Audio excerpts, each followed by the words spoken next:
Buenos días.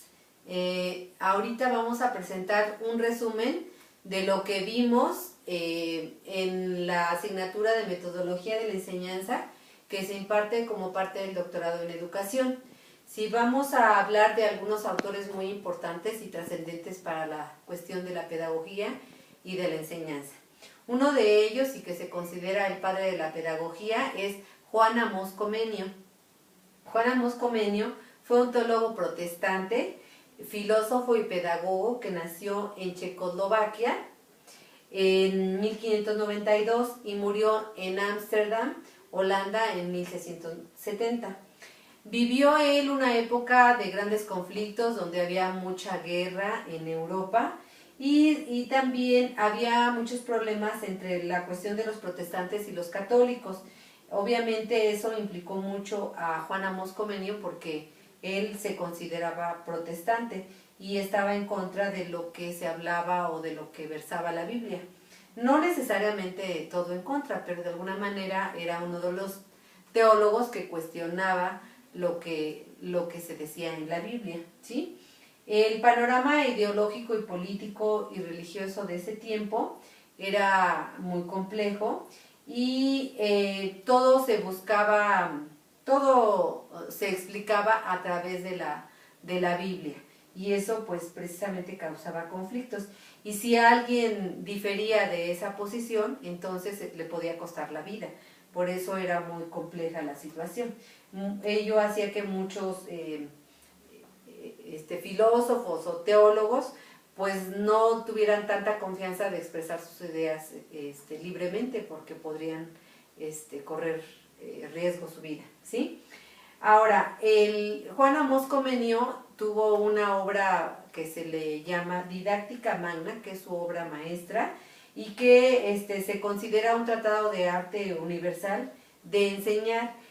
Fue publicado en 1658 por el maestro y esta obra está compuesta de 33 capítulos, que para su estudio algunas personas lo han dividido en tres opciones, digámoslo así.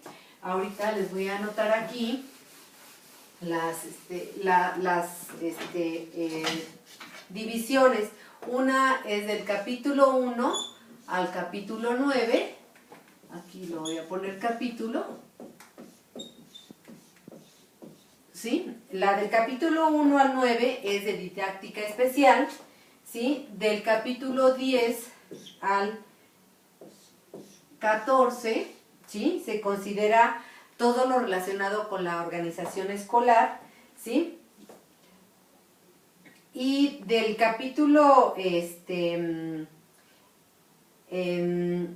la organización escolar está del capítulo 15 al 33, es la organización escolar, ¿sí?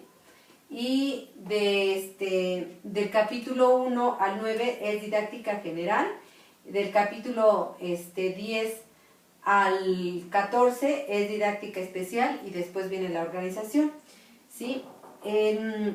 Este Comenio plasma su didáctica en cuanto a sus reflexiones que hace de cómo se deben de enseñar, cuál es el centro de atención que se debe de tener respecto a los alumnos, ¿sí?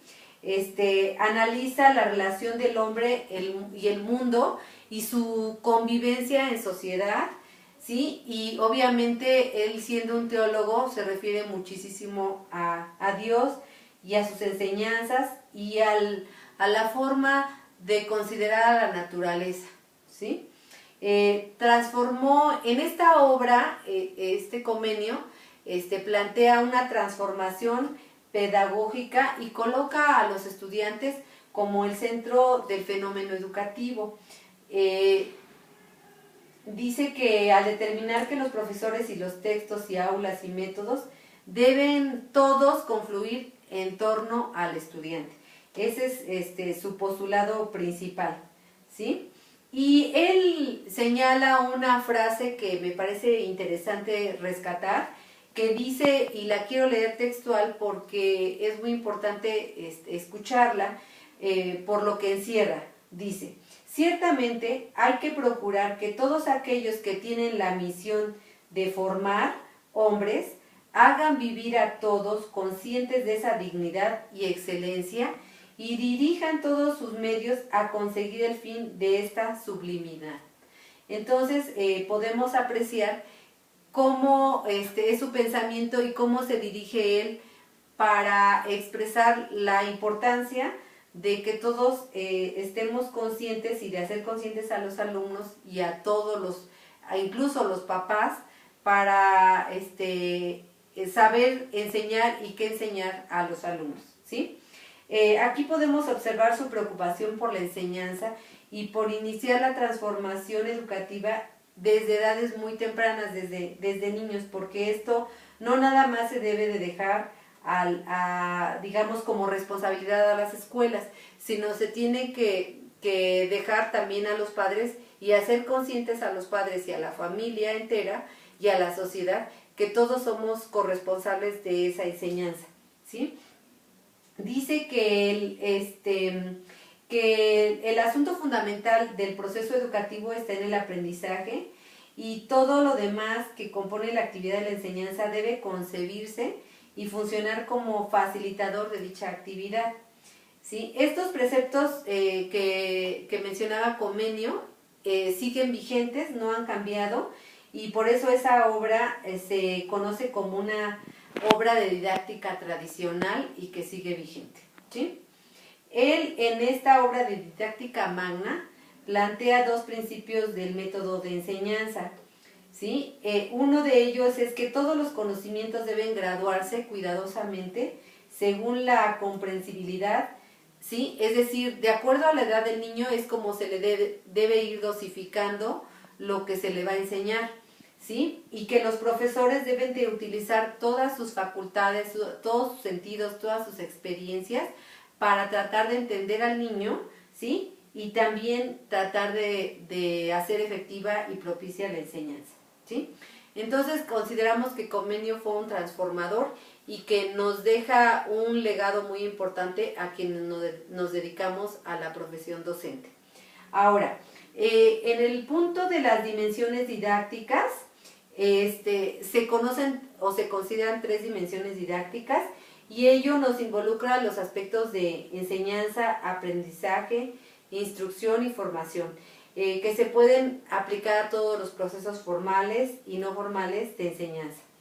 Existe una diversidad de opciones didácticas adecuadas a distintos niveles de aprendizaje, a distintos niveles educativos, a diferentes edades de los niños, a grados académicos, etc. Pero hay 3 dimensiones que uno debería de considerar desde el punto de vista teórico. Por ejemplo, la dimensión teórica, que conforma toda la parte de los sistemas teóricos que engloban las formas de pensar, los procesos de enseñanza. Aquí es donde se evalúa toda la parte teórica de los estudios que se han hecho de cómo enseñar, ¿sí? Después vienen otras perspectivas o enfoques didácticos que expresan un conjunto de saberes o teoremas a partir de los cuales se explican y comprenden fenómenos educativos. Entonces viene otra parte que se conoce como otra dimensión que se denomina diseño de la didáctica, que tiene que ver más que nada con la forma de cómo planeamos los aspectos didácticos, los profesores, ¿sí? Esto está relacionado con la planeación y conjunta todos los procesos donde se ve el diseño de mapas curriculares, de los diferentes campos disciplinares. Es donde uno tiene que ver con el currículum, ¿sí? Y esto en el ámbito educativo da lugar a la integración y articulación de la teoría con la práctica educativa, ¿sí? Aquí en esta parte se crean experiencias que enriquecen el aprendizaje y se conjuntan de manera intencional lo que se quiere enseñar, es decir, el objetivo de aprendizaje, con la forma como se va a lograr el cumplimiento de ese objetivo de aprendizaje, ¿sí? Luego viene la dimensión práctica, que es de la didáctica, que tiene que ver todo el análisis y abordaje del quehacer cotidiano de los docentes, lo que nosotros normalmente hacemos en las aulas, ¿sí? Entonces aquí nosotros tenemos que observar, identificar cómo desarrollamos una clase, cómo actuamos nosotros frente a determinados problemas que nos van manifestando a veces los alumnos, ¿sí? A veces son problemas inesperados porque uno no sabe si a lo mejor algún alumno está pasando por una situación difícil en su familia y eso lo trae al salón de clase, entonces el profesor tiene que estar preparado para saber cómo actuar ante situaciones especiales, ¿sí? También cómo tomar una decisión didáctica, es decir, nosotros al ver que, por ejemplo, un alumno está aburrido o tiene sueño en la clase, entonces nosotros debemos estar preparados para saber cómo hacemos un cambio en la didáctica para lograr que ese alumno se incorpore al grupo y pueda lograr el objetivo de aprendizaje, ¿sí? Además de ver cuál es la contribución con respecto a los objetivos de aprendizaje. Es decir, nosotros tenemos que tener claridad en cuanto a que ver cómo estamos logrando cumplir con los programas académicos que expresan los objetivos de aprendizaje de cada materia, ¿sí? Esto es en cuanto a las dimensiones de aprendizaje. Y después, uno de los autores que también es muy importante, sobre todo en estos tiempos, es Philippe Pernoud, quien hizo una obra que se llama 10 nuevas competencias para enseñar.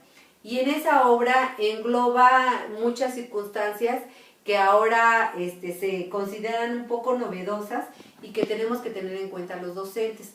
En estas 10 nuevas competencias para enseñar, Pernoud nos expone o nos pone como frente a un espejo donde nosotros podemos visualizar qué estamos haciendo en nuestra práctica docente para lograr que los alumnos participen, que los alumnos se motiven, que cómo nos insertamos en las instituciones educativas para mejorar los procesos de enseñanza, ¿sí? Cómo nosotros como profesores nos estamos actualizando o si estamos interesados en cuestiones de educación continua, si nosotros queremos acceder a otros programas académicos, si nosotros utilizamos las tecnologías educativas, si utilizamos recursos tecnológicos, ya sea el internet o computadoras o ahora las tablets o smartphone o el Facebook, el Twitter, bueno, son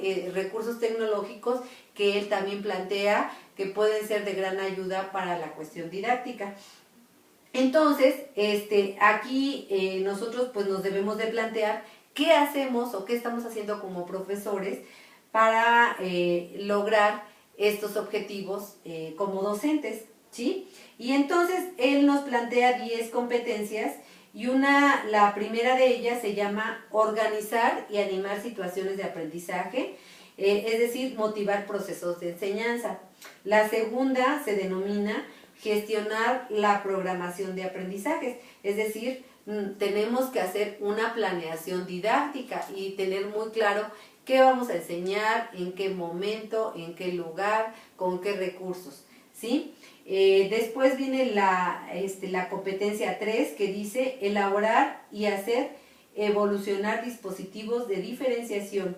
Aquí se pretende hacer frente a la heterogeneidad del grupo, ¿sí? Porque los grupos nosotros tenemos que tener mucha claridad de que los grupos no son homogéneos, por tanto, nosotros tenemos que partir de la heterogeneidad y por tanto nosotros también tendríamos que hacer evaluaciones no generales, sino a veces evaluaciones particulares, además de promover un clima de aprendizaje donde se pueda considerar la diversidad del grupo, la diversidad en cuanto a género, a veces en cuanto a edad. Esto se puede dar mucho en programas educativos a distancia, porque hay veces que están alumnos muy jóvenes y otros alumnos que ya no son tan jóvenes, personas que tienen ya compromisos familiares o de trabajo, y otros alumnos que todavía siguen siendo hijos de familia y por tanto